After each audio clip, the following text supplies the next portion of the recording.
All right, so we now have officially 5 mental health days that you can take. So what is your kind of opinion and what do you think about just that in general? I think initially, because I work in student services here on campus, it was a little bit like, oh, that's cool. And so I think we've continued to have that. Obviously, in the beginning, we were like, how's this going to work? What's the policy and the procedure going to look like here on campus? But now that we've kind of determined and decided those things, I think it can be a very healthy way for students to take a break when they need it. So I think mental health days are good when used appropriately. How can you take a mental health day? A mental health day is essentially just like an excused absence. So just like your parent would call you in for being sick or a doctor's appointment, they can call you in and say, hey, they're taking a mental health day today. Pretty simple. How important do you think they would be in kind of the grand scheme of things? Like, if we were to not be state mandated to have these, do you think it would still be important to still have them?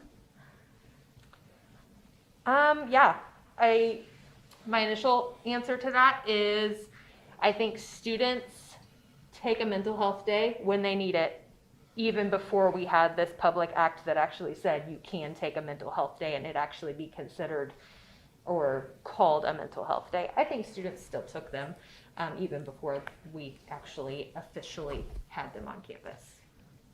If a student was to take a mental health days for more than 5 days, would they be counted as absent on like their roster? You know, that's a good question. I'm not sure beyond 5 days how, like, if the policy or procedure changes at all. But here on campus, you have 6 excused absences for each semester.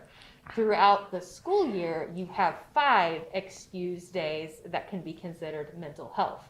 But those mental health days are included in the 6 days, or the 12 days if you want to look at it that way, because you have 6 and 6 for the full year, so 12 excused days for the year, but those 5 are part of the 12. So I don't know if you called in past your 5 days,